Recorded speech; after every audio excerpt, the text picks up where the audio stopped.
Hey everyone, welcome to Stand-Up Review, Stand-Up Analysis. We're going to look at a stand-up set, think what went well, what maybe didn't go well, and why those things happened. I'm here with a new comic today. Feel free to introduce yourself. I'm Gaurav Malley. Here we Gaurav on socials. Right, great. And all the socials will be in the description of this video or in the comments if it's a clip. Any context you want to give us about this set or like this audience or anything like that before we dive into the actual footage? Yeah, it's a class show. I took a stand-up class in Manhattan, and it's a class show. It's a bringer show. Had some friends and family, and yeah, that's it. It's a 5-minute thing. Okay, great. Let's start it.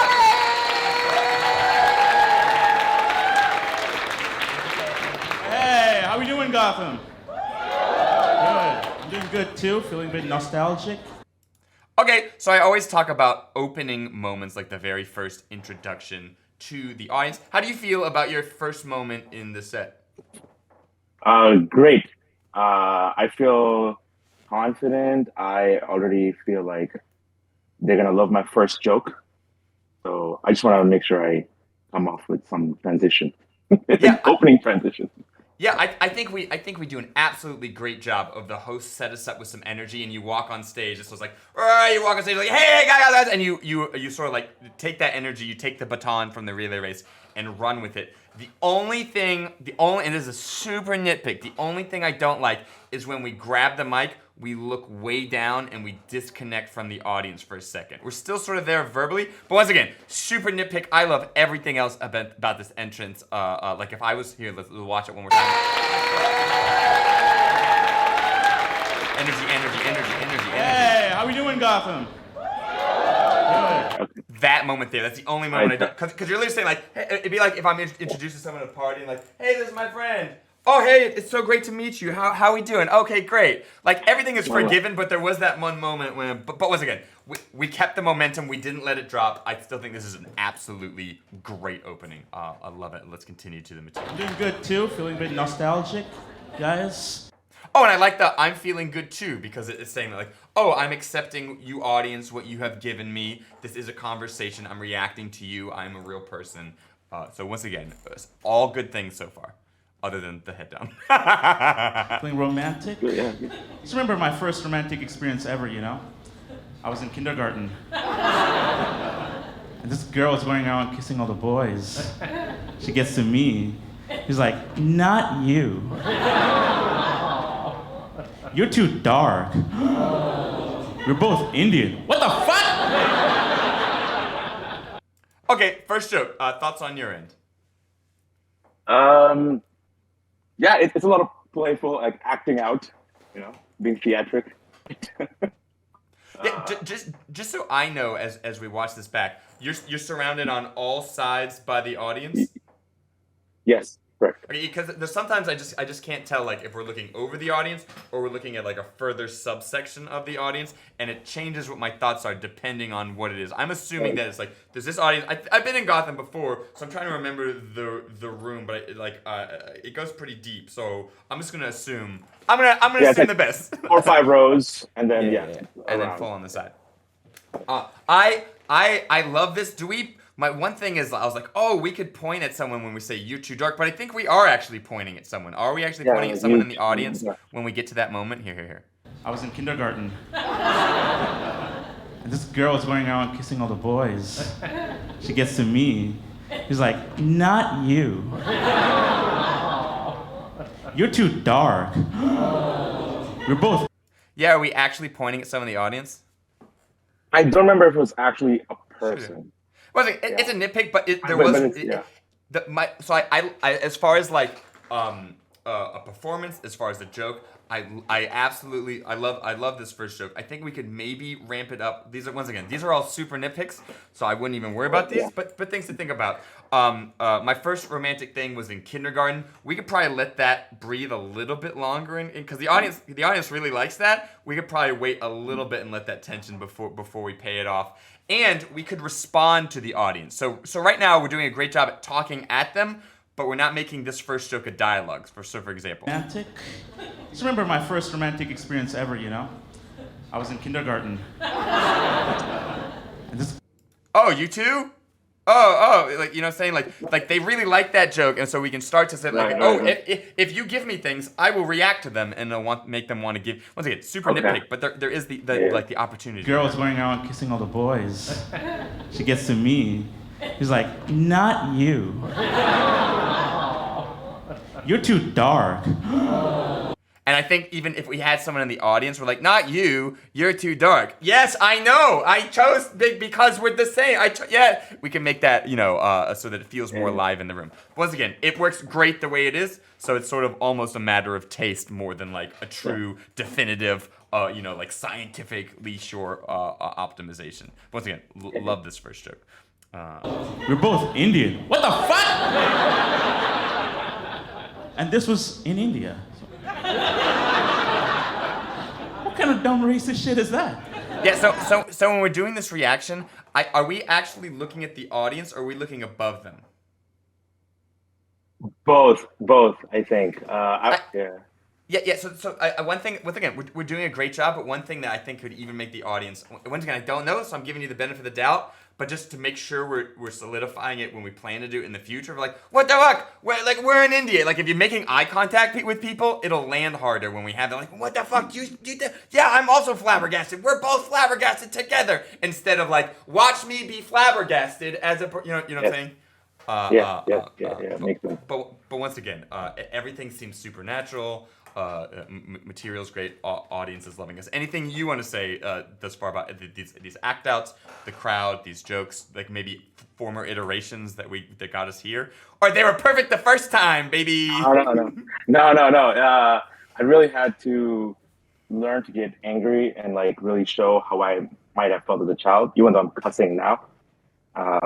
So it's weird to cuss, but I'm trying to capture the surprise. I had to learn how to like show it today. Do we say I'm once again I'm sort of like caught up just like in the bit. I didn't. Do we drop like an F-bomb or something? We're both Indian. WTF? What? What the fuck? Oh, I mean,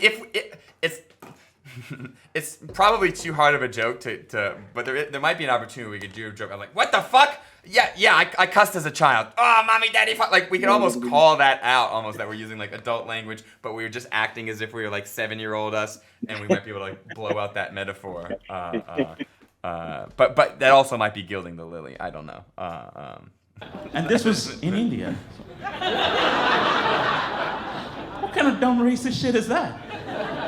That's so silly. Like, I mean, maybe I get it, because we have so many Indians, we gotta do something with our population. Like, first we multiply, then we divide. It all adds up. That's a math joke. So the audience starts to give you an applause break. You could have activated that applause break. Be like, thank you. Oh, I'm acknowledging that. The rest of the crowd would have followed. You're going like, why? Because it's such a forced math joke. Because this whole set is themed around me being Indian, my Indian background, parents. So I had to slip that in.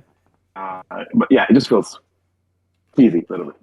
Sure. I mean, I feel like we call it like, and that's, I feel like if you tried to like just sell it without being like, and that's a math joke, the audience might be like, okay. But we're like, yes, that's cheesy, but we're fine with it. And the audience is fine with it. The audience is great with it. A lot of hack jokes will land, we got applause breaks from the audience versus like an open mic. They'll be like, get off the stage. We hate you. We could have even gone further with it. Like, we multiply, then we divide, then we get the I don't know. Like, we could have almost gone longer. Yeah. And for those of you who don't know, it's a math joke. But great. It's gonna be a lot of Indian jokes. Get ready. And I even like that. Too many Indians, I might. Sorry. I even like that sort of like preemptively making them okay. Like, it seems like if you have that feeling of like, oh, it's gonna be a lot of Indian jokes, we've already built ourselves a safety valve. We're all like, okay, everyone, buckle up, be okay with it, and they will be okay with it. They're great with it. You've pre-settled the tension. Yeah, and that wasn't planned. I think I was just in that mood. Sure. That helped. Your energy here, I gotta say, is great. It's like, hey, I'm up here. like, oh, I'm gonna talk about things that were weird moments in my life, but I'm okay with them, so the audience is okay with them. You're having fun Right. and like laughing at these silly things, so the audience is getting their Yeah. cues. I think you're really sort of like leading them exactly where they need to go. You know, I usually use the term like charisma monster. Like, yeah, we're like a charisma monster. We got it. I don't. If internally you're like bah bah, I don't see it at all. I don't feel it at all. So like, Yeah. you're doing great. I feel. You know? Yeah, I heard a yeah. Someone said yeah. Oh, I love this Someone moment. Okay, everyone. It's a lot of too many Indians, you know? Yeah, I heard a yeah. Someone said yeah. That's probably another Indian. We know. Why? Okay, how do you feel about that moment of you know, having a crowd moment and then you're dealing with it? After the show happened, I was like on the moon. It didn't go bad. It was just like, I did it. I spoke to the crowd. I felt very proud. Yeah, I think I would still say I'm pretty proud about it. I mean, honestly, after the fact, I don't, especially considering what our subject matter is and what we just taught the audience, I don't know if they're like, even if you and I sat for like months and tried to write a better response to that, I don't know if we could come up with one. It's like, yeah, probably Indian. It's very, very word efficient. It's using exactly what we're already talking about. It's sort of already making the point that we want to make. Like, I don't know if you could have dealt with that in a better, like, I honestly don't know. I don't think so. And I love that. And because we're validating something that the audience said, we seem real. We seem in the moment. We're having a conversation. Absolutely. Like, that's like, you know, top level move right there. I love it. Thank you. You know, even like once again, it looks, for people who might be watching this after the fact, it looks easy breezy, but not so easy breezy to do. Especially because you have to actively be listening on top of everything else. There's like 1 billion of us, you know? You wonder why? I figured out why there's so many of us is because we are polite. Every time we have sex, we go, thank you, come again. It's not. Either that or because we believe in reincarnation, so it's come again. No. I think that you laughing at your own joke, because like that's sort of like okay, but you laughing at it, like, oh, okay, he likes it, and it saves that joke. Your thoughts on the come again? Yeah, no. So that last line was an addition. I've done that. Thank you, come again before, and it's dependent on what mood people are in. And the last one was new. So I knew as it was ending, it's not working. And I think I was just in the mood to laugh at myself. I don't know why. I was just in a great mood that night. It's a great safety valve. And as another sort of like backup safety net, you could always be like, if the audience doesn't like any of these jokes, you'd be like, okay, so you do think too many Indian jokes. Okay, I gotcha. Well, there's still a few more. Like, you know, there's things that we can do like that. And I almost like, if it's a short set, but if it's a longer set, I almost want another moment where we could be like, and that was a math joke. If we could call that back. Yeah. But once again, this is apps. So are you? I think there might be, but if that's okay. Yeah, sure. I've only seen this once, so I will not claim, you know, eidetic knowledge or whatever that word is of it. So let's see. No, I'm excited to see. Parents, you know, it's our parents forcing us to get married and have kids, and it's just like a lot of pressure, you know, which is like mind-boggling and frustrating because my parents didn't want me to have a girlfriend till I had like a full-time job, you know? And you might think that just being like religious discipline. No, because they know dating is expensive. So get a job first. Okay, so we started to get an applause break from part of the crowd, and we kept plowing through. So we killed that applause break. Similarly, if we had activated that first applause break, it gets easier and easier because the audience gets trained to. As soon as some people start applauding, the last time I had applause break sort of like compounds. Your thoughts on sort of like this? I know we stopped mid joke, but your thoughts on this joke before I say what I'm going to say about it. Let's see if we can guess what I'm going to say about it. Yeah, the setup is too long. It's too. Yes, ding, yes. Ding, ding, ding. Great joke. I love this joke, but the setup is like, here is one thing, here is another thing, here is a third thing, and here is the final. And the audience laughs a little bit at some of our middle things. We could have played with either that response or had a joke with it. So yeah, so your thoughts before maybe we watch the whole thing back and we maybe find those moments. Yeah. I mean, I haven't thought about that joke since then, so I don't know how I would edit it down. But it Sure, was still sure. a new joke, so it was still. I could also tell with these new jokes, if I didn't hear a laugh right away, what I thought what the punchline was, I kind of tend to just move on. Okay, let's laugh and move Oh, on to the next joke. Which is why I probably plowed to the slightly delayed applause on that one. sure. Oh, sure, sure, sure, sure. Yeah, yeah. Once again, and similar to those watching after the fact, a lot of like game time decisions are being made in our head, and it's impossible to get all of them correct. So we do want to call that out. Okay, okay. Have kids, and it's just like a lot of pressure. Oh, damn! I went back, I was like, this is surely far enough, and it was not far enough. We're still setting up this joke. And it's a long setup. Okay, here we go. Either that or because we believe in reincarnation, so it's come again. No, no. Come again. Sometimes you can't. Sometimes it's just the one. There's even like more. Like you could, even if they're not the best, you could. I still think you could have ping ponged that a little bit more if you want. Parents, it's our parents forcing us to get married and have kids, and it's just like a lot of pressure, which is like mind. That's enough. Like it's a lot of pressure. Just me? No pressure from your parents? That's already a big enough idea. We could play with the idea of like parental pressure. People are gonna have thoughts. People are gonna have opinions on that. I'm sure there's some comment we could already make here about this, and then go on to the next expositional sentence to build up to where we're going. Okay, let's look at the next thing we're saying. Boggling and frustrating because my parents didn't want me to have a girlfriend till I had like a full-time job, So people are giggling in the past, like, okay, yeah. Some of you are still alone, unemployed, maybe? Like, there's jokes we could have made there with that concept before we get to the next thing.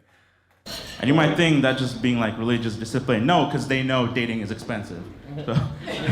And I'm of two minds with like the like religious discipline. Like, I don't know whether it does set up the tension for dating is expensive, like whether it digs into honesty and digs it, or whether it's completely extraneous and we don't need it at all. Like, they didn't want to have a job till they didn't want me to get dating because I had a job. Because dating's expensive. Like, we might be already be able to hit that joke even without that line.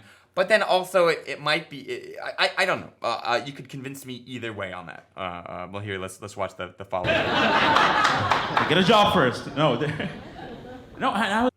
Oh, yeah. We just cut off that applause break.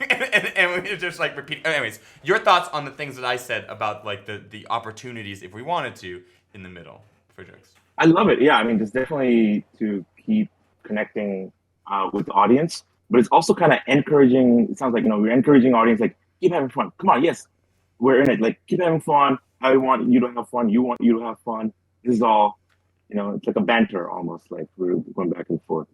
Yeah, you never. So the thing is like when the audience is watching, you never want them to get in the mode where like, hey, I'm telling you some things. Just sit tight for a second. Just listen. Okay, I'm telling you things, and I'm telling you things, and no, sit tight and listen. Because then they'd be like, okay, now I'm gonna relax back into story time. You want it to be like, hey, cheese, and they're like, yes, cheese, yes, it's cheese. Here are my thoughts on. That's what he thinks about cheese. Oh, you also think that about cheese. Okay, well, how about pizza? Oh, and so it should feel like that dialogue if you want the energy to maintain the whole time. Because their laughing is the other side of that dialogue. So if you get into story mode, you shut it down. Yeah. I like that. I really like that. Is this a good mental model then? Like we can almost look at material aside. What we're doing with the audience is just get them to feel something and be strongly emoting something. Yeah. So one thing I do when I have more pre-time sometimes what I do is I literally attach analytics to the video, so it counts each laugh, and then it counts the laughs per second, and it counts what percentage of time the audience is laughing. And so usually like a good set is when the audience is laughing or oh whatever at least 30% of the time. So it's literally like I say something, audience is reacting. I say something, audience. Even though really it's like I say something, audience is interacting. And then a really good set, which is super rare, is like over 40 or 50% of the time the audience is laughing. And a lot of times to get that, you have to be like, here's one thing, ah ha ha ha ha, big laugh, ha ha, and here's like one word to reignite it, ha ha ha ha ha ha, because you don't have the time. All this will like really slow down your averages. Which happy to do that if we have a lot of pre-time with some material in the future, just so you can see those bits that feel stronger it's usually a big laugh that we keep reigniting and less exposition. Right. Okay. Makes sense. Yeah, because like there's that thing about like the baseline in the comedy world is a laugh every 6 seconds. Even though I would say even better than a laugh every 6 seconds. Ideally, the best comedy set type 5 minutes you could see is the comedian says like one word, and then the rest 4 minutes and 59 seconds is just the audience laughing. Like any club would hire that comedian, especially if you're like. Imagine a comedian that walked out and was just like, farts! Audience laughs. And then the whole rest of the set was just them silently reigniting it, pretending to fart or whatever. Just as something that you could say that you could reignite non-verbally would probably have a very high like audience interaction time. So it's just something to think about. Yeah. I'm not suggesting everyone do the fart set. But hey, if someone wants to and send it to me, I would happily acknowledge it. I bet it would land. I was pissed off, like they caught me flirting. Oh. Get a job first. No, and I was pissed off, like they caught me flirting, and I got in trouble for flirting when I was young. I was 7 years old. So this too, they caught me flirting. What were you doing? My audience brain is like, how were you flirting? What were you doing? I was sharing my snacks. Girls love snacks or whatever. I want to know what's it's like, you know what I'm saying? Like, oh, such a. And I got in trouble for flirting when I was young. I was 7 years old. And I was. Oh, you started early too. Like when the audience reacts big like that, that's a moment if you have improv chops that we can then interact with the audience. Because whoever this group of like ladies in the front is, they really like that joke, and so we can be like, okay, some 7-year-old heartbreakers up here. I got you. I see you. Right. Yes. I was supposed to be studying calculus.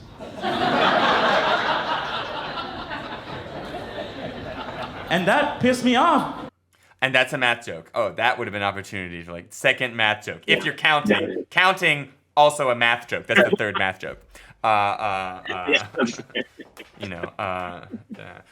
do this. I've done this a little bit. I know some things. No, but once again, these are just like the set is still an amazing set. So I don't want to be like it's not perfect but here are opportunities if we wanted to. There's all opportunities. Yeah. Crank it up even higher. Because as a man, I thought I was in my prime.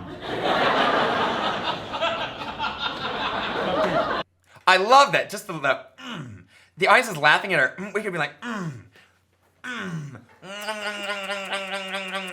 prime, baby. You know what I'm saying? Like we're already there. We're playing the game. Like let's get more gold out of that gold mine before we like set up another gold mine. Right? 7 years old. What are women complaining about all the time, right? Wow, I want men, I wish men were more emotionally available. I was crying all the time. Oh, all men want is to have sex. All I wanted was crayons. I was perfect. And now my parents are threatening. Okay, so your thoughts on that payoff to that joke?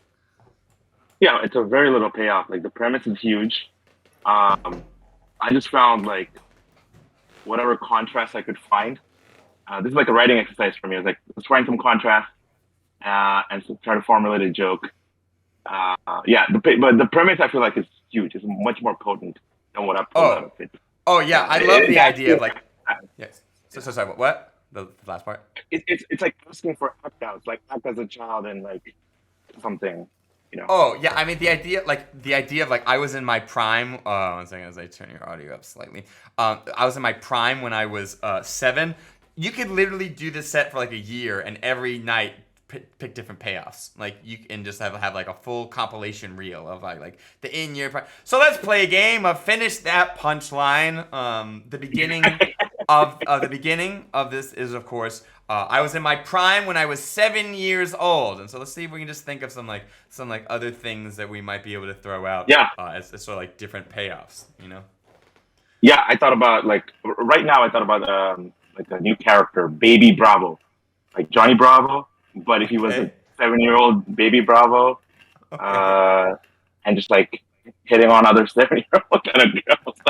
I don't know if that would be like a little crazy or not. I was thinking. I mean, well, once again, there's some crazy angles we could take with this, so I don't want to dissuade that energy. But I was thinking more like I was in my prime when I was 7 years old. Oh, the outfits! I had the sailor. I had the. Now I just wear this. You know, we there's like jokes like that we can make. Similar with like the jokes that we did. I just think we needed different actual payoffs than the two that we had in this set. I think. Yeah. You know, like yeah, I guess. Like Mm-hmm. you want a guy with more free time? I got a completely open schedule except 3 o'clock. That's nap time. You know, I was in my prime when I was on 7. I could eat anything I want as long as it was chicken tenders or whatever. You know, there's like so many of the. There's probably a million. These are not the most optimal, but I'm sure we could find some really good ones if we. So I don't know. Thoughts on. I was in my prime when I was 7 years old. If we're gonna try to pick different payoffs for that. Yeah, I guess I'm trying to understand. Like, when I say that, are people visualizing me when I was 7 years old? Like, they're questioning what made you be in prime? I guess. So it's prove like, it. As far as like what the audience is envisioning, I don't want to hazard a guess because I always like to think of audiences as like a bell curve, and that like you can usually guess what the like a good portion of the audience is thinking, but then like sometimes the audience is thinking the weirdest things about like where's he being in his prime when he was in 7? Or what about Amazon Prime? Like there's some outliers that like you'll never be able to predict, and I don't.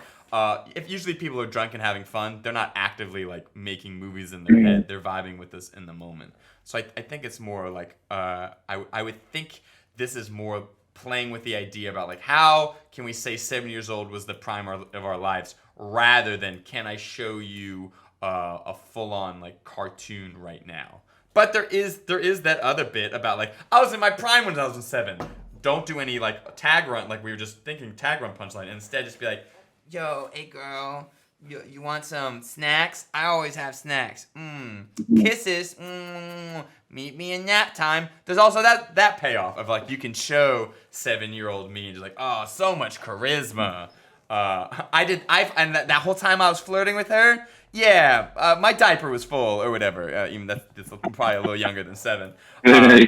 So yeah, there is also that payoff if we want to go that route for the when I was. Or you can always do.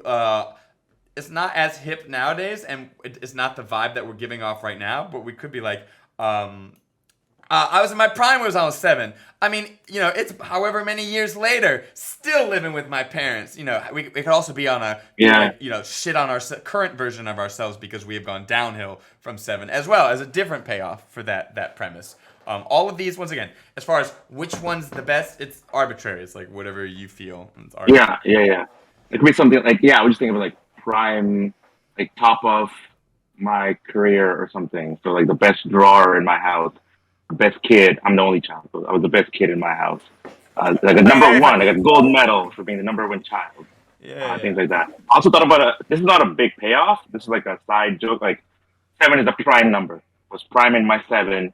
7 is a prime number. I thought it was another math joke. Yeah, especially because as the numbers get bigger, prime numbers become further and further apart because there's more and more integers. And you could like say like that's a math joke. I promise you that's as deep. Like that'd be a I was prime when I was 7 and 11 and 13 and 17. I don't hate it honestly since we already incepted the idea of math joke. Especially if we aren't currently a prime number, you're like, now I'm fucking, you know. Yeah. Now I'm just feeling odd. Can't even. Yeah. You can even, now I'm not even. Math jokes, get math jokes. Well, that was more of a word joke. That's an English joke. And then we could even then turn math joke into just like school science joke. We could make the premise blow up after that, if it's a longer set. As like as opportunity. That's okay, hilarious. Let's continue. Thank you. You know.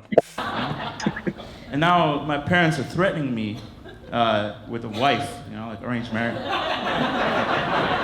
Hypocrisy. Like my dad, he goes. Oh yeah, they like that. They threatened me with their wife. Yeah, they're like, we're gonna get you the most beautiful, nice, supportive person ever. And I'm like, no! How dare you? A partner in your worst moments, a confidant, someone always in your corner. I don't want that. No. We could play with that premise before going into the next thing. I don't know. Thoughts on your end? I didn't even realize how big any premise can be. I feel like I am done with certain things, and I'm ready to move on to the next one. So one of my old improv teachers, so this is an example that I made up, but it's because of something one of my old improv teachers said. And then basically the concept is a lot of improvisers like to throw a lot of ink into the painting. But all a scene really needs is like a glass of water, and you're just dropping like one little ball of ink into it and watching the tendrils of what if expand. For example, if I started an improv scene or a comedy premise with the audience or with you, and I was like, hey Santa Claus, welcome to the moon. Take this laser gun, we're gonna fight raptors and meet Gandalf.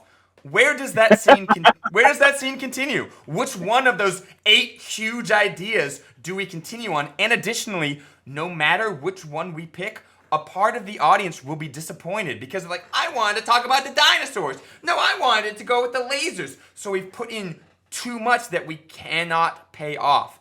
Anything. The audience, as we walk on stage, they don't know what we're going to talk about. So if I walk on stage and it's like bathtubs, the audience will be like, what? This guy's going to talk about, it's already enough. Like, of an infinite universe, this guy wants to talk about bathtubs? Like, okay, what about bathtubs? Like, it does not take much. It does not take much. Yeah. That's true. Especially because we're putting personality. That same thing of just bathtubs, watch how many ways I can spin that. I can walk on stage and be like, bathtubs! And then the audience is like, whoa, okay, this is going to be an angry rant about bathtubs. Like, guys, bathtubs. Okay, now, similarly, just with bathtubs, I already have 2 completely different sets I can go in just because of how I've given communication information, feeling on top of the actual word and concept of bathtubs. So, like, it does not take much, and it also doesn't take much before we're sort of, like, promising too much, and we can't deliver on all of it. And so the audience is like, oh, he didn't mention that thing that I wanted him to talk about. Okay, I guess we're continuing. Okay, oh man, Because, like, for all we know, someone's 7-year-old just, like, got caught flirting with someone at school. Like, this is my exact life. I would love for him to talk about this, and we don't really talk about it. And then they're like, oh, I was so excited, and now I can't. Right. I was like, so simple. Yeah. Oh, wait, let's go back to the logic. So the logic at hand is parents threatening him with a marriage. and now my parents are threatening me with a wife, like arranged marriage. Hypocrisy.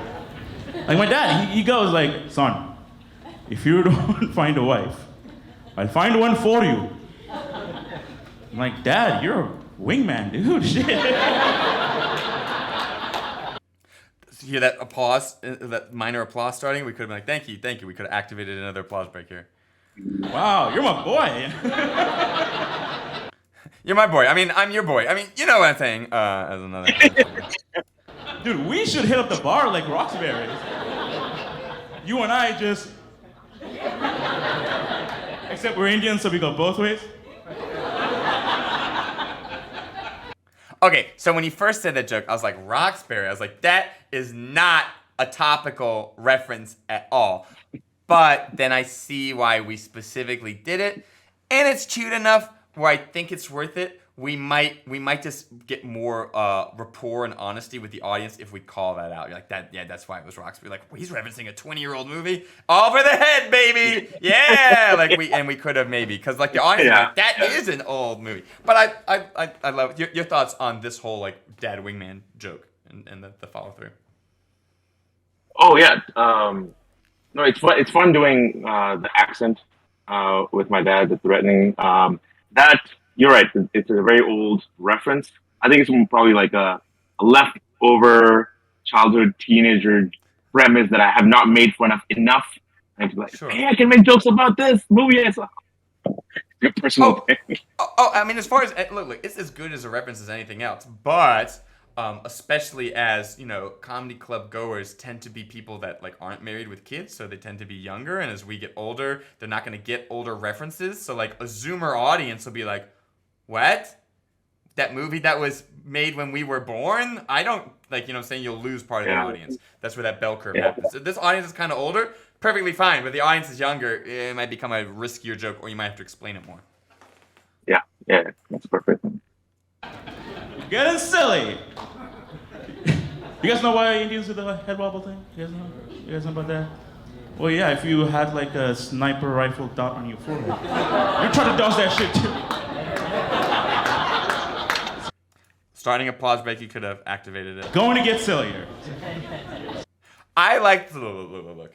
The sniper rifle dot joke in another audience could very well get a groan, but I think the fact that we say like I'm getting sillier preps the audience for it and allows us a button after it. I think it's a really great move to like sandwich that joke with that.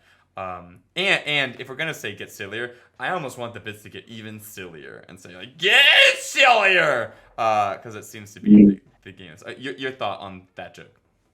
Yeah, I mean it's like a bit. It's a little. The premise is a little hacky. I mean the exact wording I feel like it's mine, but I've heard variations of that after I've made this joke. I wish I'd done the delivery slightly better. I improved it after in a later show. Where I didn't do a full, hacky thing out of movement. I just stood there and showed the wobble. The whole point was to show the wobble and how you can dodge just by standing there. Yes. And that worked in another show. Yeah, I agree with that because like logically we're saying we're just doing head wobble. Yeah, just this. Out here. Yeah. It was full body, so I'm like, why are they? Yeah. I like that change. I think it's very clever. What else? I was gonna say something else about this joke, but I forgot it. 2 seconds. It was. Oh! In the intro to the joke, you're like, you know why Indians do the head wobble thing, and like some of the audience seem to be like, yeah, I think I do, and some of the audience no. That could be an audience to be like, oh, you do? Why? Tell me why. No, go for it. Tell me. Why not? No, you said you were shaking your head yes. Or now you're thinking, okay, let me tell you. Like that's a perfect moment that we could have played with the audience if we wanted to. Up to you. Okay. I love it. You're trying to dodge that shit too. Going to get sillier. Yeah, someone in the audience said going to get sillier. They mimicked it. We could be like yes, it is, yeah. Whoa, going like we could have played with that thing from the audience. Once again, at some point it does become gilding the lily, but we haven't hit that point yet. So I just want to point it out that we can maybe err in that direction a little bit until we hit that wall. There's one comic who we're working with tonight and who'll be on the show tomorrow who sometimes is like the only comic I work with that I'm like, okay, you need to reel it back and go back to material because you went too much and so like there is a point where it's like, okay, is this comic just gonna not do material? So but we're nowhere near that like point on the spectrum. I'm trying to fight back, They want me to reproduce, get married, and all that shit. I'm trying to fight back. I'm like, why do we need so many Indians? We don't need, we don't. I'm trying to fight. Listen. Oh, so this is a moment. This is a hard thing to do. But we already have a moment where we said there are too many Indians, and someone in the audience said yes. This is a moment where we're bringing back the idea of too many Indians. We're like, we have too many Indians. I mean, at least that guy thinks so. It's a hard move to do because not only do we have to be in the moment, we have to recognize something that the audience did that we already did like the most optimized thing of, and then we have to save it in our working knowledge and see where we might be able to fit it in later. But that's one of the reasons why stand-up has like one of the highest skill ceilings, I think, of all of the sort of like performing arts, because like those are moves that we could have made, and I point that out not to be like you should have done that. That's a super top tier move, but it was available for you. There is an iteration of the set where a comedian was like, "There's too many Indians." That guy thought so. How you feeling now that I'm singling you out? Ha! You want to dodge that shit, don't you? Oh, and then we could do like a rapid callback. Easy to do after the fact in our chairs when there's not a live audience and I'm not worried about finishing my set under time. But available to us, like we could have made this yes. as a thing. Your thoughts on that? Yeah, there's more funnies to be had, and I think you nailed the last bit. It's the time limit that makes me want to get all the jokes out, because part of it, like the beginner's journey, is also the limited stage time that we get that are not all comics. So part of my goal is also like test out everything that I have and get it out there in 5 minutes. which is So- counterproductive to having fun of it. Yeah. So I was talking to it. So usually for my show Laughter Party, I let the comedians call themselves within reason. So they have a very broad time frame. They don't need to worry about getting the light. It helps their sets, especially story sets. They don't have to cut. Like I was building for 5 minutes for the setup, for the end of the story. It helps. But one of my comics was worried about this show because he had all this material, and as we were practicing, he just kept going like faster and faster. I was like, "What are you doing?" He's like, "I'm trying to get all my jokes out." And I was like, "Would you rather go on a date where you go to 1,800 different restaurants and you barely have time to talk because you're like, oh no, come on, we gotta get the liver ready, we gotta get the next one. No, okay, shove that on your face, we gotta get to the next place. We'll go. Or would you rather go on a date with just one restaurant and you're like, hey, you want to make out in this restaurant? Oh shit, we only made one restaurant. Who cares? The connection's there. You don't need those other restaurants. It's about the connection, not the and it's sort of like that's the analogy I like to use. I also understand that, like, I have this really clever thing and I want footage of it and it's a good crowd, so I have to shove it in here to get that. I also understand that dynamic too. Yeah, I think it's like in the earlier stages, we're just trying to like test if we understand joke writing, if we understand making jokes. It's a little bit like half of it is validation, half of it is like, okay, it's working now. I can call myself a comic. Oh yeah. People. I mean, honestly, this set is absolutely killer set. You should be super proud of this. I see a lot of sets. Like this is like great set. You should see my next one. Don't anyone watching after the fact. You didn't hear that. You didn't see that. Or hey, check out the video at the end of the thing. We maybe have analyzed that other set, and you can see the difference. No. But once again, I've seen people on professional shows that their sets don't go this well. So like this is great. I absolutely love the set. Like literally, the only moment that I feel like wasn't a nitpick was the one payoff to the 7th grade flirting joke. And other than that, it's been nitpicks and maybe some like top level moves we haven't hit. But our audience is loving us. We're supernatural. We haven't, dug ourselves any holes. Great. It's a great set. Yeah. I don't think this is a nitpick. I love it. It's like educational for me. I love this. We can't have too many Uber drivers, right? We can't have Uber drivers and passengers. It's a problem, all right? Fuck this up. What are we gonna do? Find. Okay. How is it supposed to go? Or do you want us to listen to the joke and then you give the new version? I'll tell what is supposed to be first. Okay.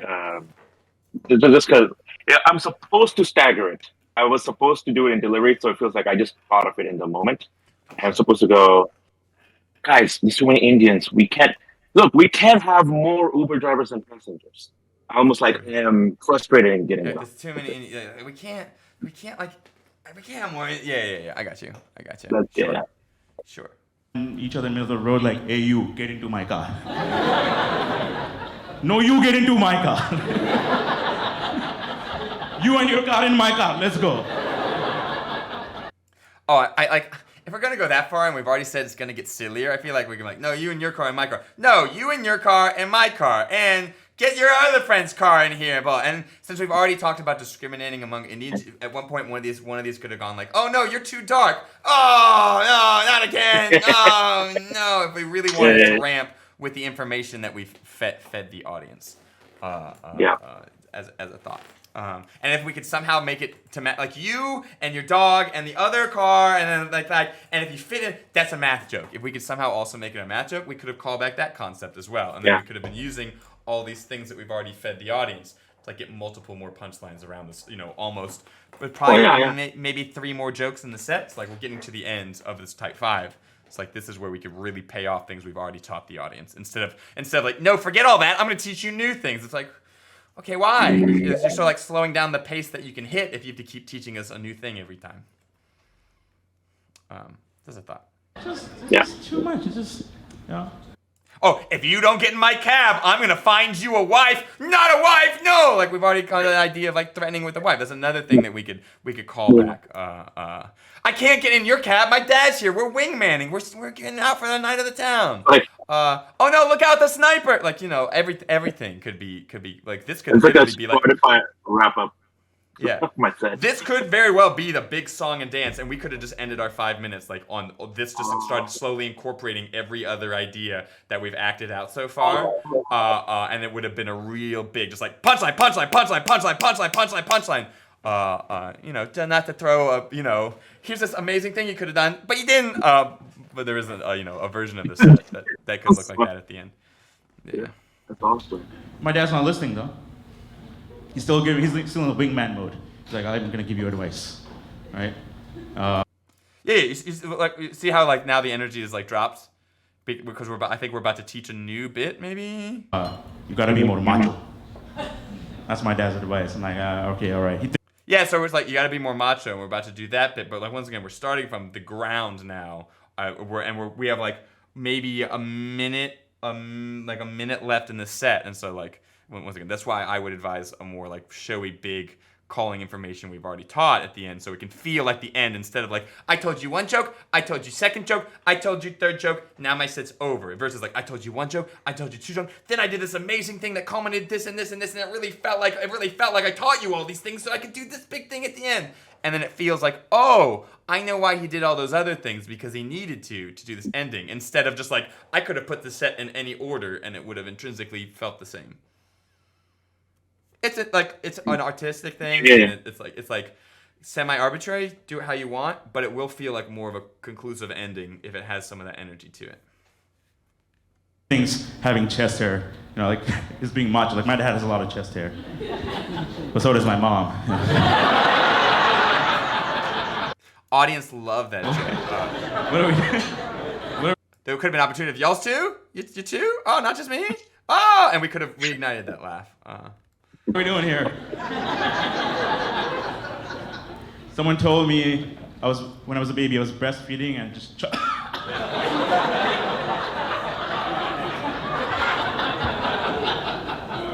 Love that act out. This might be gilding the lily, and this is more of a palate, a taste thing than anything else. But we could have been like, I was like, like we could have paid off that longer if you wanted. I was a baby, I was small, and the hair is so long, or whatever. Heard a voice in the back, hey, don't disrespect your mother. Fine.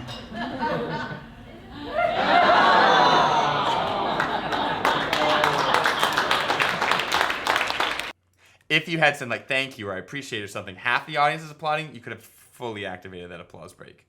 They're still like, are we allowed to do this? It's clever enough. I think he wants this, but we don't know. So it's not as full as it could be if we had permissed it in some way, non-verbally, verbally, anything for that applause break. That's a thought. Oh, I did want to mention this though. Like this is okay. So this is I always talk about like when comics are doing business and when they miss connection to the audience. I think this is pretty like we don't stop. We're waiting for this applause break and we're just like we're still looking at the audience as we start to move the mic. It's great. We're doing things while we're moving the mic. It's okay though. I get where they're coming from. Yeah, we're actively using our hand and setting up the next bit. It's how we do it. It's how we survive as a. Like honestly, just from this move alone, I'd be like, oh yeah, this person's been doing stand-up for a while because they're multitasking. They're able to set the next joke while they are doing they're able to finish with the mic business while they're setting up the next joke, which not a lot like it seems stupid, but not a lot of people can do. Species like not everyone does it. Like you guys heard about the Japanese population dwindling because they're not having babies fast enough. One day they're gonna die out. Like they're not even having sex. It's a real problem. You see how this is the final moment of our set, and we're literally spending like 4 sentences teaching literal like trivia. It feels just like any other. It doesn't feel like it's like the big showstopper. It feels like just any other of the jokes that we told. It's intrinsically no different if I switch the order of these. It's real. Any Japanese people here? See what I'm saying? Anyways, my name's Gaurav. Thank you guys. I think we could have, on our exit moment, been like, thank you, thank you, thank you, thank you, and stirred up that applause a little bit instead of like, I'm going to get off stage. But, once again, great set. But you see how that final joke sort of was like, oh, that was a joke like any of the other jokes, instead of like, this is clearly the ending. So to speak. Okay, so we have gone through the set. We're about to be out of time. If you had to give any overarching notes or things that you learned or things that you would do or wouldn't do next time, what would you say those would be about the set? Pay attention to the claps. The claps are very important. Just like laughs don't clap to the laughs, recognize claps and encourage more noise, reactions. Every premise has an opportunity for connecting and interacting with the audience, and also simplify. Don't introduce like multiple things, one thing. Um, and yeah, and if there's a way to make like a artistic layer to it, give it like a whole meaning. There's a reason why I spoke to you for 5 minutes. Look for that final artistic reasoning for the ending. Yeah, I don't know if I have any different thing to say. Overall, absolutely great set. We had some really killer moves. We had like a fully optimized audience yes interaction that I don't think we could even write something better than that. We had the really skillful finishing our mic thing while setting up the next joke. Honestly, there's only like 2 jokes that I would maybe change. One of them being the 7-year-old I'm seven. flirt joke, and then everything else is just sort of like if we could crank up the optimizations. But great set. If I saw this as an agent or a booker, I'd be like, okay, yeah, I feel comfortable with having this person on my stage.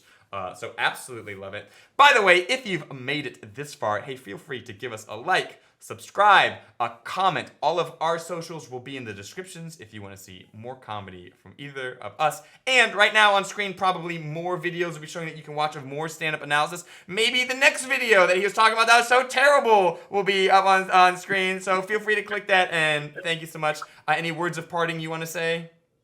No, awesome. Thank you so much, William. This has been so helpful. Loved it. Okay,